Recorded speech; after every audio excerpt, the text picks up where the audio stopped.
Cuando estaba en la cárcel en Roma, él dice estas palabras bien hermosas: pero la palabra del Señor no está presa. Yo puedo estar preso, dijo él, pero la palabra del Señor sigue teniendo poder. Todas las cosas ayudan para bien, entonces no tengan miedo, rebaño pequeño, que Dios está con nosotros. Amén.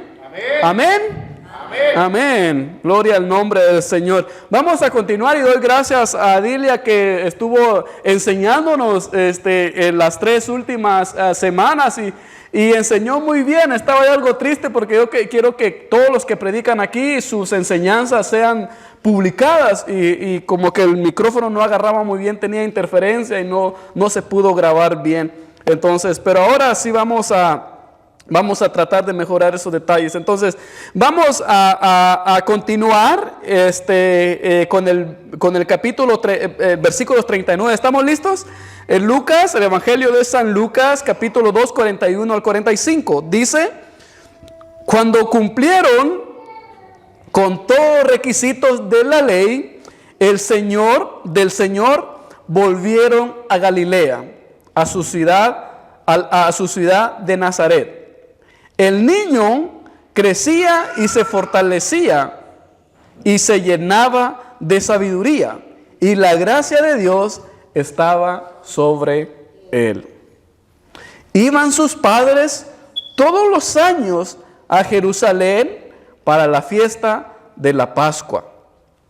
Cuando cumplió 12 años, subieron ellos a Jerusalén conforme a la costumbre de la fiesta.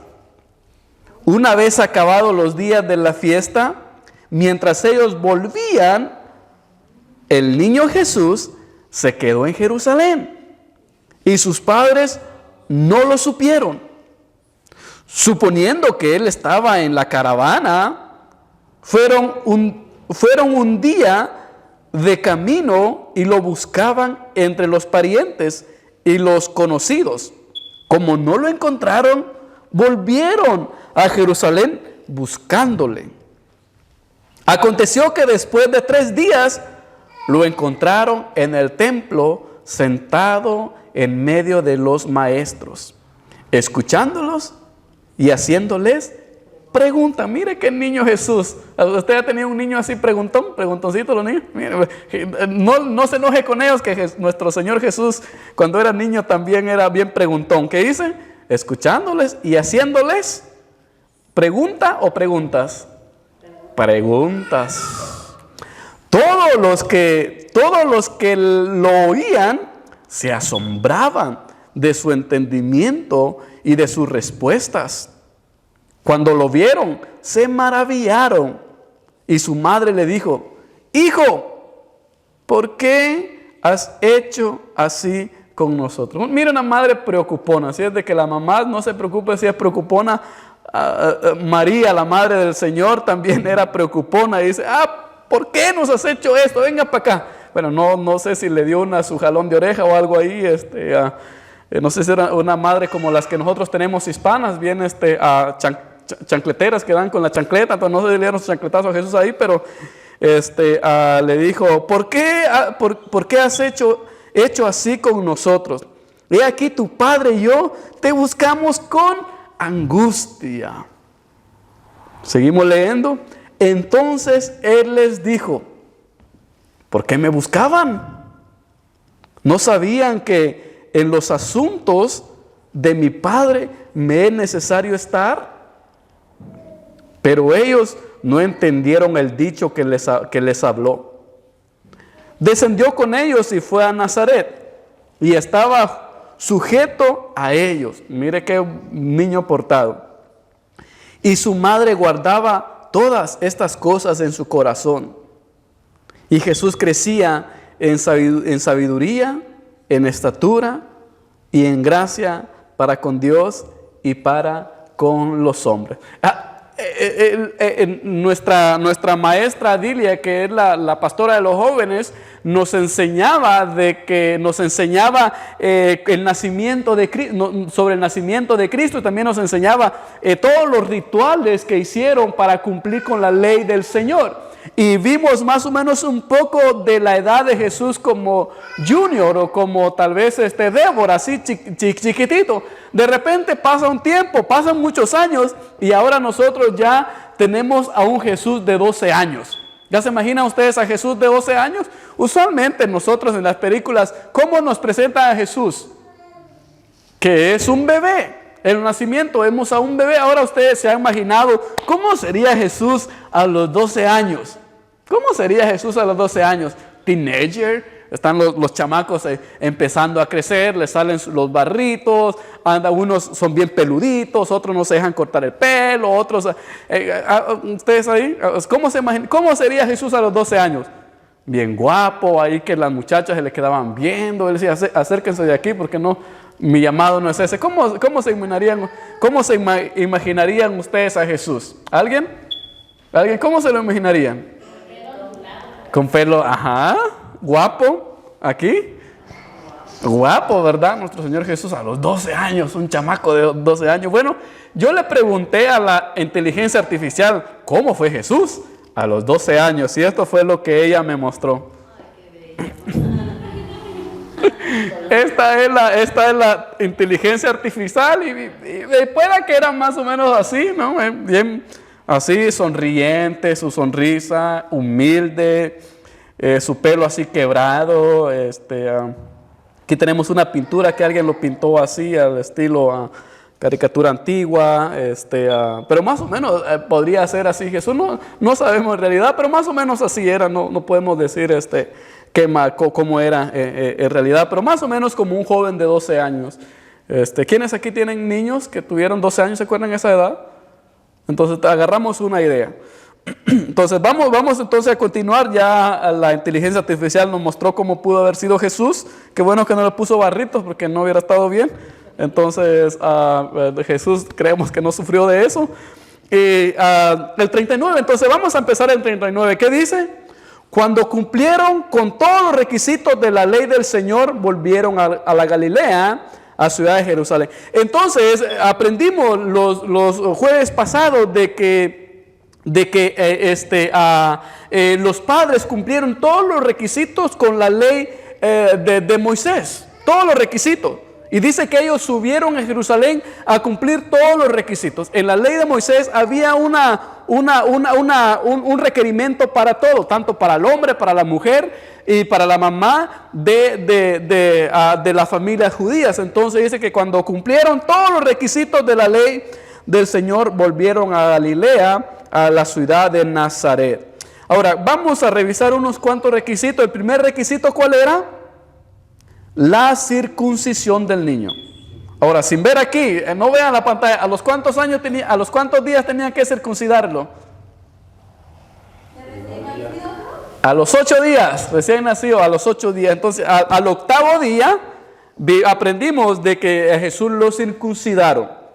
También, la circuncisión era un mandato de Génesis, del padre Abraham. Y también se rectificó en la ley de Moisés, el Levítico.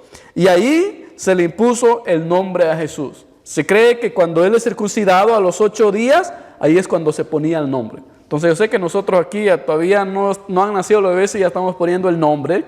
En la iglesia católica se acostumbra que se rectifica el nombre cuando es bautizado el niño. ¿Alguien usted aquí bautizó un niño en la iglesia católica? Cuando se está bautizando, ahí el padre certifica, ¿no?, que nace el niño. ¿Alguien recuerda cuando bautizó a su hijo? ¿Qué le dijo el padre? Yo te bautizo, Steven, en el nombre del Padre. Y le reafirma el nombre. Entonces, en la tradición judía se daba el nombre a los 8 años. Ahí creo que era una buena idea, porque digamos, uno cuando uno busca el nombre como hispano, busca el nombre cuando está en el estómago. No sabe si va a ser algo prietito como el papá, o blanquito como la mamá, o no sabe uno si va a nacer chinito o colocho, no sabe uno. Entonces, creo que a los 8 días es buena opción, porque ya nació, llevo 8 días, usted no la ve y dice uno, pues yo creo que ¿qué sería un nombre? Bridget, creo que no le conviene mucho porque se parece a la familia del papá, entonces no será tan parecido. No le vamos a poner un nombre Bridget, le vamos a poner como María o Juanita para que más o menos vaya con su carácter físico. Entonces, tenemos la opción a los 8 años, y entonces, a los 8 días, como lo tenían los judíos. Entonces, ¿a los cuántos días los judíos le ponían nombre a sus hijos? Acabo de decirlo. A los 8 días. ¿En dónde? ¿En qué acto? En el acto de la circuncisión. ¿Sí? La Iglesia Católica lo hace en el bautismo. El bautismo. La Iglesia evangélica, que es la Iglesia metodista, está entre las iglesias evangélicas, hace la presentación del niño y ahí se menciona el nombre también. Entonces está cuando se presenta el niño, cuando se bautiza, también solo se rectifica porque las papás ya escogieron el nombre al nacer. Entonces ahí se le puso el nombre a Jesús.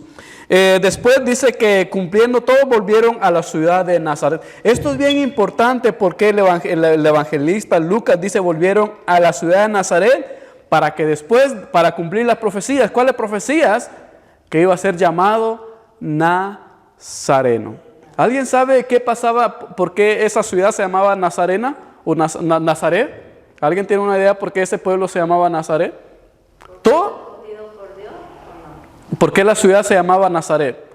Usted sabe que todas las ciudades tienen, antes, ahora ya le ponen el nombre de una ciudad en nombre de una persona que ha hecho algo.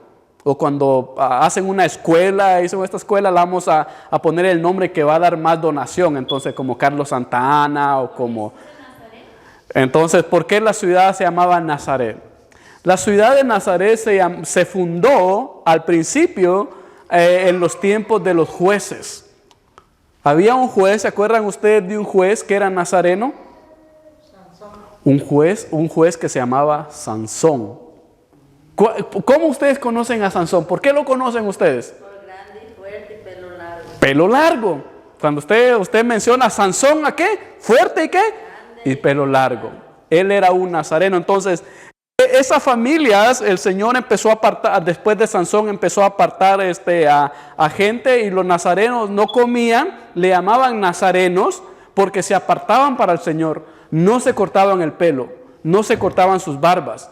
No comían cualquier cosa, solo comían cosa orgánica, digamos, no cosas contaminadas. Entonces ellos iban allá según apartados para el Señor, y por eso se llamaba la ciudad Nazarena o nazarenos. De ahí, ¿por qué? Porque eran nazarenos, eran peludos. Entonces Jesús fue considerado nazareno. Entonces la inteligencia artificial tiene razón, era peludito porque no podía cortarse el pelo. ¿Por qué? Era llamado nazareno. Había otro que fue también llamado Nazareno. ¿Ustedes se acuerdan quién es? El que empezó el bautismo. Juan el Bautista era un llamado Nazareno también. Entonces, los nazarenos. Hay una denominación, una iglesia que se llama Nazareno. ¿Usted la ha escuchado? La iglesia del Nazareno. Porque ahora, según Nazareno también era que se guardaban para el Señor, se santificaban para el Señor. Y la iglesia nazarena es la hermanita de la iglesia metodista. Y ellos se creen más santos, entonces se sienten más santos. Bueno, la verdad que todos deberíamos ser nazarenos en el corazón.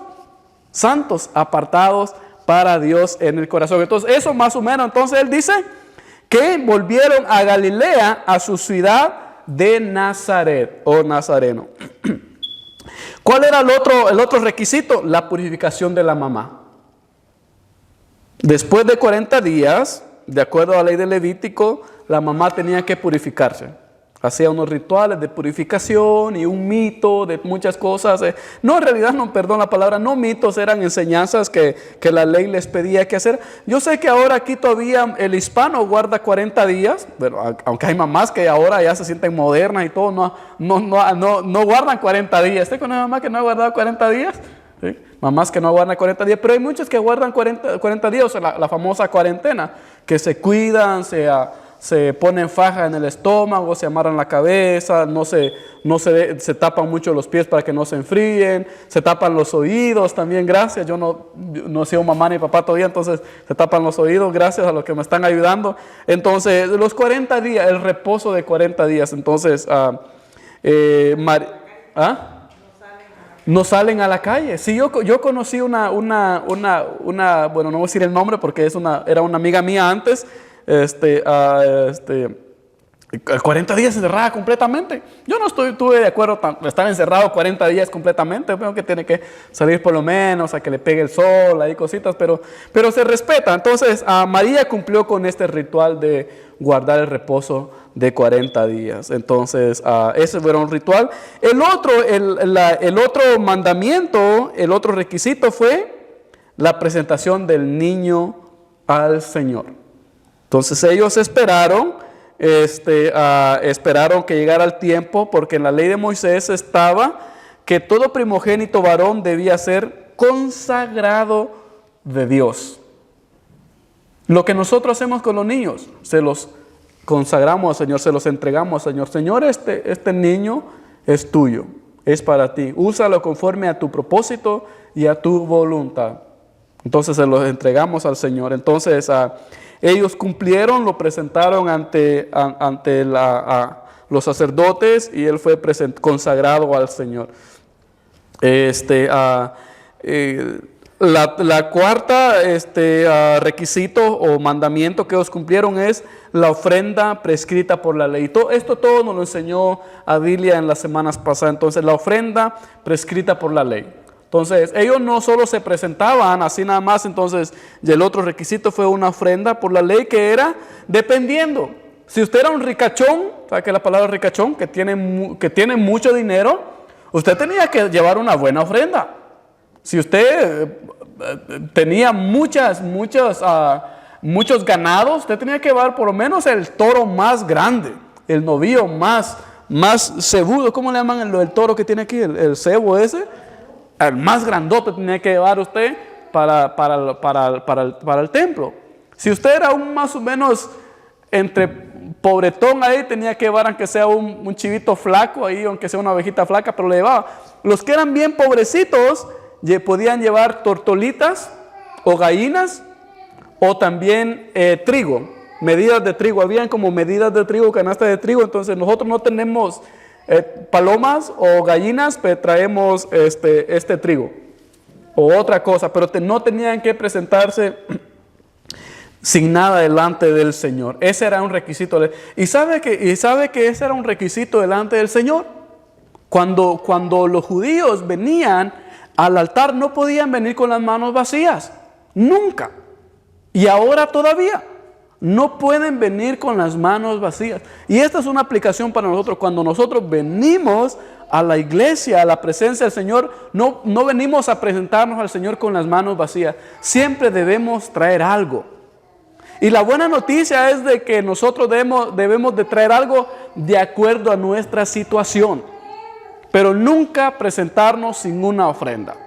Si usted es un millonario, tiene que presentarse con una ofrenda bien grande. Si usted apenas la está pasando, tiene que presentarse con lo que apenas está pasando. Si usted no tiene nada que traer, usted tiene que traer su corazón dispuesto para el Señor. Pero algo tenemos que traerle nosotros al Señor, aún nuestras manos vacías, para entregársela a Él en adoración. Pero aquí no, pero en otras iglesias sabe que mucha gente la está pasando mal, no tienen nada y todavía no le dan nada al Señor. Y si nosotros no tenemos nada que darle materialmente, le entregamos nuestro tiempo sagrado al Señor. ¿A qué se refiere? ¿A qué me refiero un tiempo consagrado al Señor? Es decir, Señor, yo no tengo nada ahora, tú sabes mi condición, pero este tiempo que yo vaya a tu casa, te lo voy a dar como una ofrenda. Voy a apagar mi teléfono porque no quiero que me interrumpan. Voy a estar bien concentrado en escuchar tu palabra porque es tiempo para ti. Voy a hacer lo mejor para que este tiempo va a ser mi adoración. Entonces, hermanos, siempre que venimos a la iglesia tenemos que traer algo. Si no tenemos nada, un corazón dispuesto a estar en la casa del Señor. Pero hay iglesias donde los hermanos están aquí, pero están pensando en otra cosa. Yo por eso les aconsejo una vez, apague bien la estufa para que usted no esté pensando aquí, ¿será que apague la estufa? Cierre bien la puerta para que usted no esté pensando, ¿será que cerré bien la puerta? no, cuando ordene cosas en el Shein o en Amazon, procure que no lleguen el jueves, porque uno está pensando, ¿será que ya llegó mi paquete? Ahora ando en la iglesia. ¿Sabía que a mí me contaron una historia que una persona no fue a la iglesia porque tenía miedo de que su paquete iba a llegar con el tiempo en la iglesia? Y bueno, aquí no hay nadie, en otro lado, en otras iglesias es que están ahí pensando, ay, pero que ya va a llegar, no voy a ir a la iglesia porque estoy esperando un paquete de Amazon o de Shein, no, dedíquelo al Señor. Entonces la ofrenda, en este caso Jesús presentó dos pichones. No se sabe qué clase de pichones presentó, qué clase de aves, posible unas tortolitas o de esas palomitas que andan ahí, ustedes, famosas palomitas. Antes se criaban mucho las palomitas, o es posiblemente que una gallina, no se sabe, pero presentó dos cosas y así cumplieron con la ley. El versículo 44, estamos ahí en el versículo 44, ¿qué dice?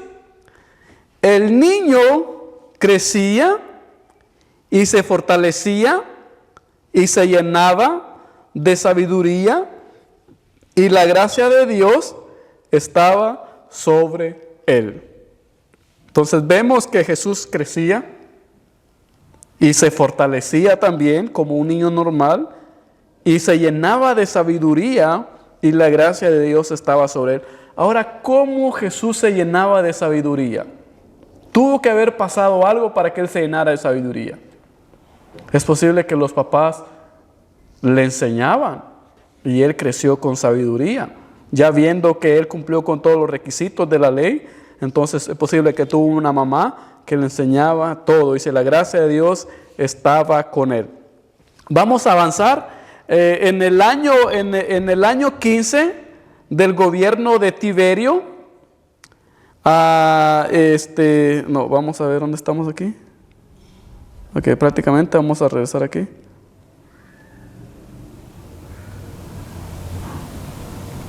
Y la gracia de Dios estaba con él. Al 41, perdón, me estaba salteando. ¿Qué? El 41. Nadie me dice nada, me están durmiendo, todavía no. Ok, vamos. El 41, ¿qué dice el 41? Iban sus padres todos los años a Jerusalén para la fiesta de la Pascua.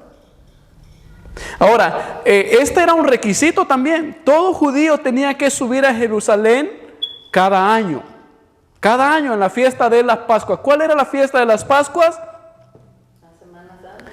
Para nosotros Semana Santa o la Semana Mayor.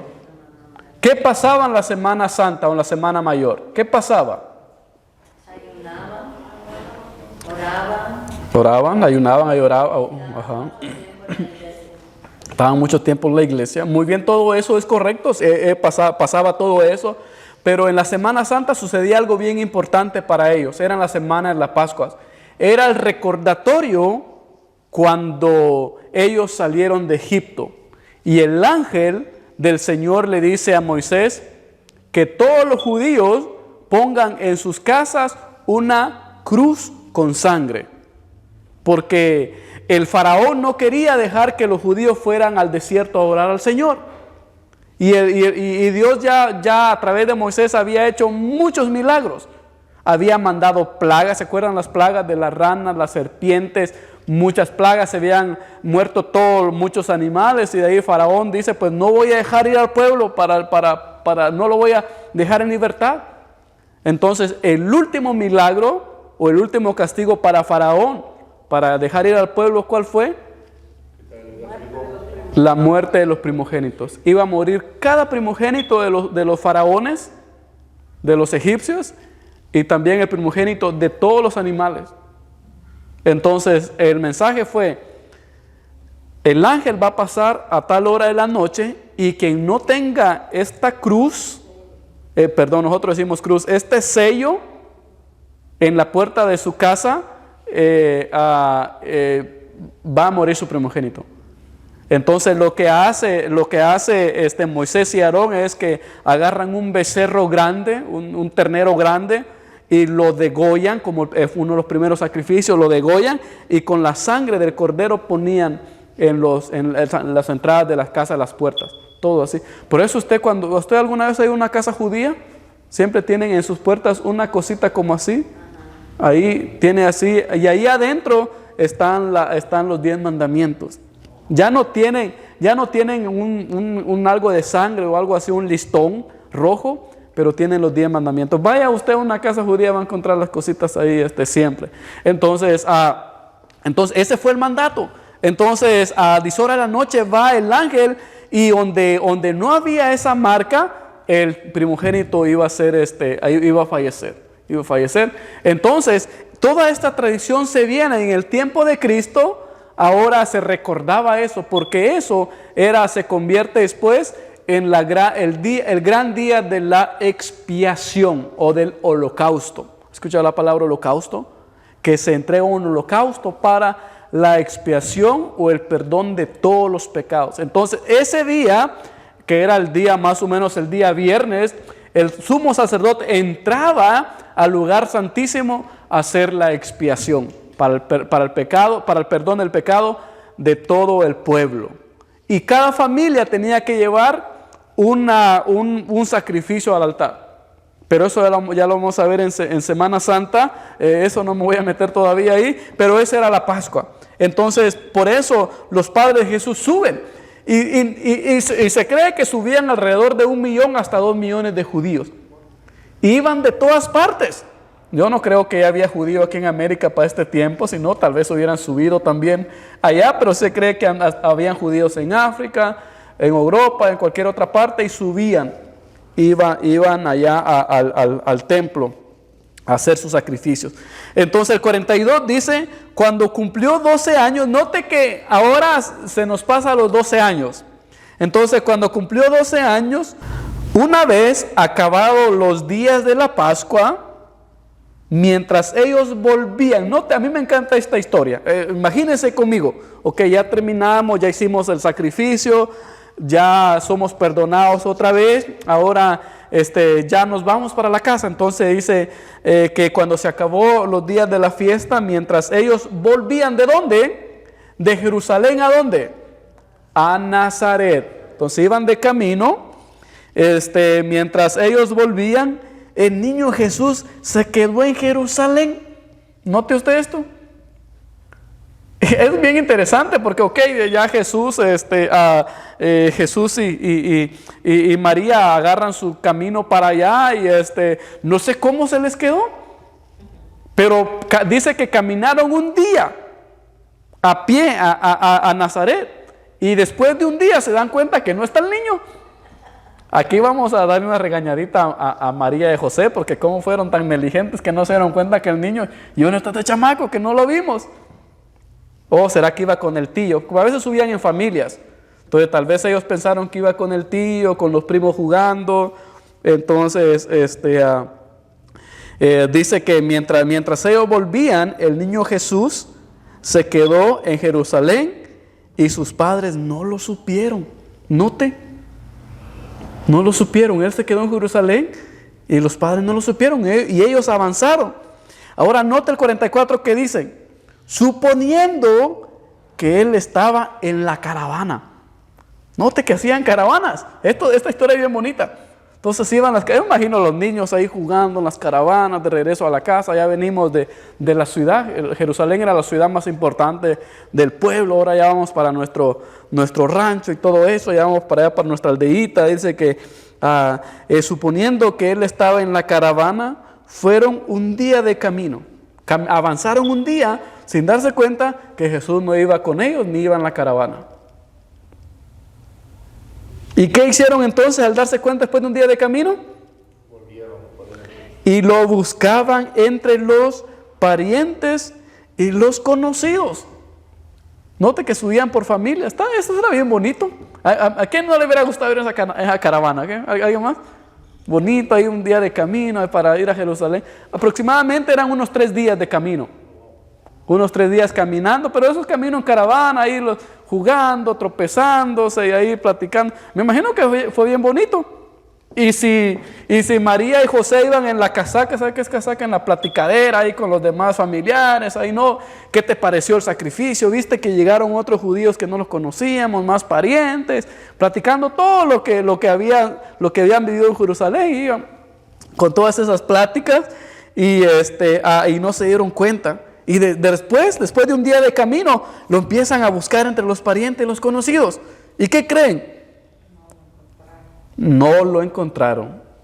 Y como no lo encontraron entre la caravana y los parientes, volvieron a Jerusalén buscándolo. Ahora aquí vamos a entender un poco el contexto de la mamá y José, de María y José, que empiezan a buscarlo. No han visto a Jesús, que es un chamaco así, bien parecido como nos lo mostró la inteligencia artificial, así bien guapo. ¿Será que no me lo robaron por estas chamacas o algo ahí? Usted empieza a pensar ahí, buscándolo por todo.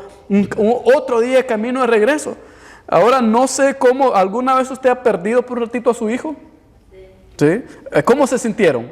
Sentía que me ahogaba, que la tierra me tragaba. Ahora se imaginan ustedes a María y a José, esa gran preocupación y esa gran ansiedad, que se ahogaban, no sé qué más pasaron, pero volvieron a Jerusalén buscándolo. Vamos a ver si nos muestra más el evangelista. Dice, aconteció después de 3 días. En 3 días. 3 días es bastante. A ver si le quitamos a la mamá de Débora. Débora, ¿cómo se sentirá 3 días? A ver, ¿qué? Dios se muere. ¿Qué aguantan ustedes 3 días buscando a sus hijos? No. Yo pienso que María estaba pero desconsolada. Estaba con esa gran preocupación. Entonces, por 3 días no lo encontró. Dice, aconteció que después de 3 días lo encontraron en el templo. ¿En dónde lo encontraron? En el templo. ¿Cómo estaba? Sentado en medio de los maestros. Un niño de 12 años sentado en el templo. Las iglesias metodistas y las iglesias presbiterianas, episcopales y la iglesia ortodoxa acostumbra a poner bancas aquí. ¿Quién vino aquí antes de que yo llegara como pastor? Habían bancas aquí, hacia un lado. En aquellos tiempos se acostumbraban tener bancas ahí para que estuvieran los maestros, los rabinos. Entonces ellos estaban sentados ahí. Imagino que Jesús estaba entre ellos ahí sentado. Entonces lo encontraron sentado, ¿en dónde? En medio de los maestros, de los rabinos, de los meros. ¿Qué estaba haciendo Jesús? Escuchándolos y haciéndoles preguntas. ¿Cuáles serían las preguntas que Jesús les haría? ¿Alguien aquí tiene una sugerencia? ¿Qué le habría preguntado Jesús a los rabinos, a los maestros? Note que los que se sentaban ahí eran los mejores de Jerusalén. Estaba poniendo el orden porque en la iglesia jugaban dinero, vendían cosas. No, ahí todavía no. Eso fue ya cuando tenía 33 años. Pero eso fue cuando ya tenía 30 años. Ahorita tiene 12 años. ¿Cuáles serían las preguntas? ¿Qué puedo preguntar a un niño de 12 años? ¿Cómo se llama? ¿Cómo está? ¿Y esto qué es? ¿Por qué usan así? No sé qué le preguntaron. Vamos a dejarlo ahí. No podemos imaginarnos qué preguntó un niño de 12 años. Usualmente lo que me preguntan los niños, a veces me encuentro niños de 12, 13, 14 años y me dicen, ¿puedo entrar adentro? Y luego dicen, wow, qué bonito está aquí. ¿Y dónde está Dios? Es una de las preguntas. ¿Dónde está Dios? O también otra pregunta es, ¿y eso que está ahí qué es? Esas como metales que están ahí. Entonces yo les explico qué es. Ya ven los dibujos y todas las cosas y quedan asombrados. Entonces Jesús, no sé cuáles serían sus preguntas, dice, pero escuchándolo, haciendo preguntas. Ahora note el 47 que dice, todos los que lo oían se asombraban de su entendimiento, cómo él entendía las cosas. Primero, entendimiento. ¿Qué es entendimiento? Que usted entiende. Si usted le dice algo a alguien, de wow, ¿en serio? Eso es verdad. Wow. Cuando entiende, ¿no? Pero usted ha visto niños que tienen que repetirle 3 veces te dije que lo hagas así. Ya te expliqué cómo lo hagas. ¿Sí? ¿Cómo lo tienes que hacer? Entonces está explicando a los chamacos varias veces. No, Jesús dice que se asombraban de su entendimiento, cómo él entendía las cosas. Y también de sus respuestas. Entonces vemos aquí que después de que él entendía lo que le decían, Él les respondía. Ahora no sabemos qué Él les respondía. Tal vez, como alguien me preguntó hace como un par de semanas, un niño entró aquí de como no sé cuántos años tenía, pero por ahí estaba en esa edad, y la pregunta fue, ¿y dónde está Dios? Entonces yo, pues, ¿cómo le contesto yo? Mi respuesta fue, bueno, esta es la casa del Señor y su presencia está aquí. Pero Dios está, ¿dónde le digo? ¿Está sentado en el trono? ¿O le digo, está en nuestros corazones? ¿Está Dios aquí en medio de nosotros? ¿O dónde está Dios? Entonces tal vez una pregunta así. Entonces digamos, si yo le digo, si Jesús hubiera venido, me dice, ¿y dónde está Diosito? Que no lo veo aquí. Y yo le digo, no, pues que Diosito está en el cielo. Entonces tal vez se le viera con una respuesta mejor. No, Dios está en cada corazón. Dios está en aquellos que lo buscan. Dios está en un hospital con aquellos que están dolidos. Dios está con aquellos que están sufriendo. Dios está con aquellos que están padeciendo. ¿Dónde está Dios? ¿Sí? Tal vez se le habrá una respuesta mejor que la mía. Dios está en cada corazón de los que lo buscan. Dice, bienaventurados los de limpio corazón, porque ellos verán a Dios. Dice, todos oían y se asombraban de su entendimiento y de su respuesta. Cuando lo vieron, ahora los padres, note, cuando lo vieron, ¿quiénes? Los papás. ¿Quiénes eran los papás? María y José, José y María. Cuando lo vieron, se maravillaron. ¿Se enojaron? No se enojaron, ¿no? A pesar de 3 días. Vemos aquí la gracia también de los papás, ¿no? Que espera que ahorita porque está el rabino ahí, no te jala las orejas para llegar a la casa, chamaco. ¿Sí? Que le tuvieron ¿qué? Gracia. Y lo vieron, se maravillaron. Y su madre le dijo, bueno, siempre está la mamá. Siempre está la mamá, que aunque se maravilló después, pero esto no sé qué hace. ¿Qué le dijo la mamá? ¡Hijo! Que aquí está la palabra, ¡hijo! ¿Cómo le hubiera dicho? Chamaco. ¿Cómo le dicen en México? Chamaco. ¿En Salvador? Bicho. Cipote. Bicho. Patojo. Escuintle. ¿Qué le dijo la mamá? ¡Hijo! ¿Por qué has hecho así con nosotros? ¿Por qué no nos dijiste que te ibas a quedar en el templo? ¿Por qué no dijiste que te ibas a regresar? ¿Por qué no nos avisaste? ¿Por qué hiciste eso con nosotros? No sabes la desesperación que pasamos buscándote. No sabes lo que yo sufrí. No sabes la angustia. No sabes lo que yo pasé por ti, esa desesperación. Por 3 días no te encontré, mi hijo. Dice María, ¿por qué has hecho eso conmigo? Y esto es para entender a la mamá, ¿no? Para entender a la mamá. Dice, he aquí tu padre y yo te buscamos ¿con qué? Con angustia. Con angustia. He aquí tu padre y yo te buscamos con angustia. Entonces ya se imaginan ustedes a José y María buscando a sus hijos primogénitos, el más bonito, el más dado, buscándolo. Y él dice, te buscamos con angustia. Por último, el 49, ¿listos? ¿Qué dice? Entonces él les dijo, ¿por qué me buscan? Miren con qué le sale Jesús. Entonces él les dijo, ¿por qué me buscan? ¿Cuál hubiera sido la respuesta de ustedes? ¿Qué no somos tus papás? ¿Ya te mandas solo o qué? ¿O cómo hubieran respondido ustedes? Porque te quiero. Ah, porque te quiero. Ajá, ¿qué más? Dijo José, ¿por qué me buscan? Porque te quiero. ¿Por qué más? ¿Cuál era la otra? ¿Por qué me buscan?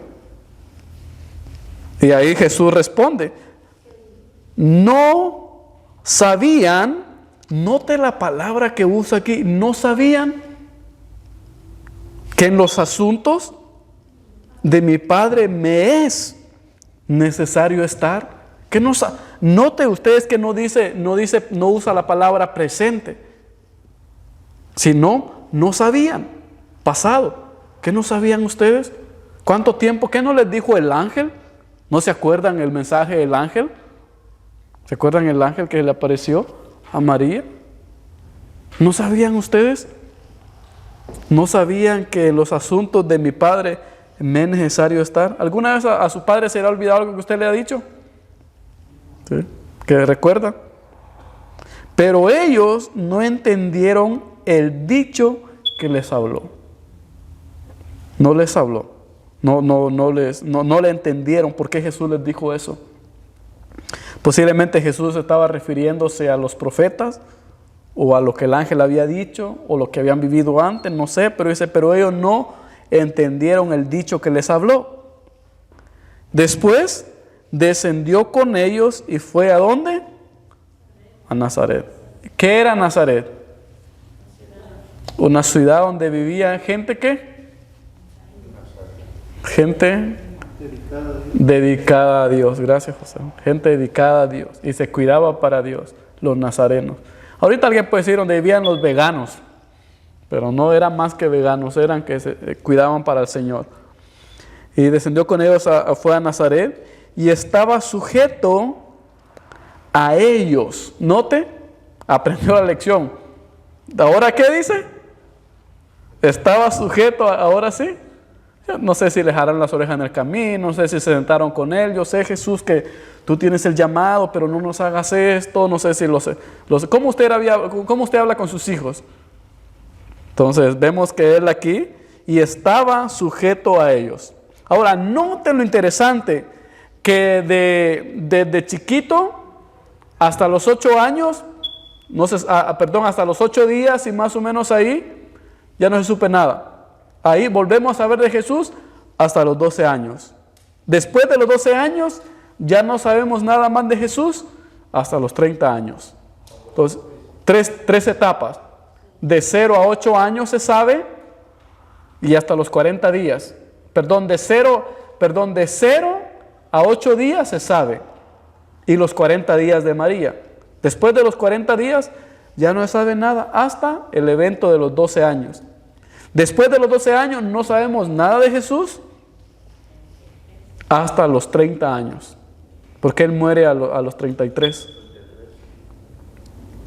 Y su madre dice, y sujeto a ellos, y su madre guardaba todas estas cosas en su corazón.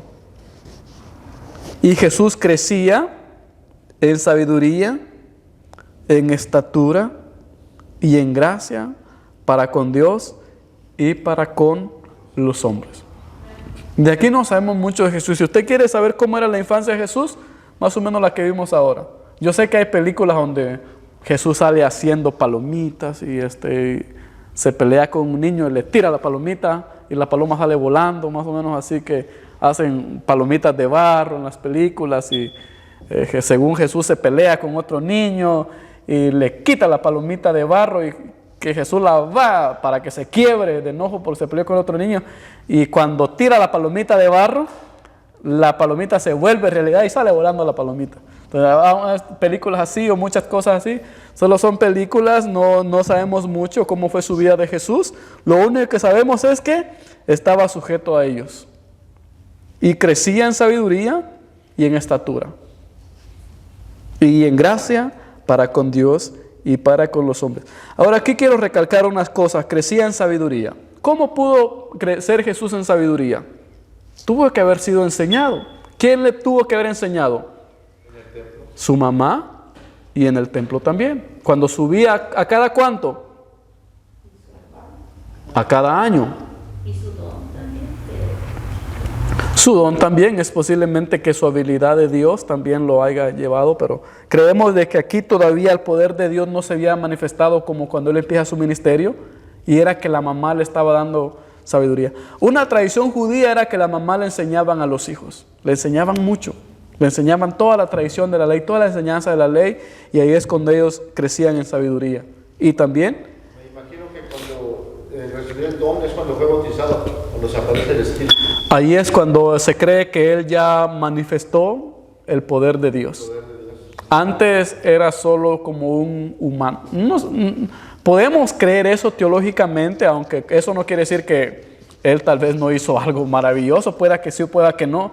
Pero se cree teológicamente, de acuerdo a la Escritura, que cuando él, después de que va 40 días al desierto a la prueba, de ahí regresa, es bautizado, y cuando está bautizado el Espíritu Santo viene sobre él, y cuando agarra el libro en el templo, porque después él va al templo, ya a los 30 años va al templo, agarra el pergamino que es del profeta Isaías y dice que el Espíritu Santo está sobre mí y me ha dado para dar vista a los ciegos, para libertar a los cautivos, y entonces él se empodera y empieza su ministerio, empiezan las manifestaciones del poder de Dios en él. Entonces, más o menos eso podríamos decir, pero no vamos a entrar a detalle. Cuando lleguemos al cielo vamos a preguntar, y como él fue preguntó cuando estaba chiquito, entonces tiene que contestarnos.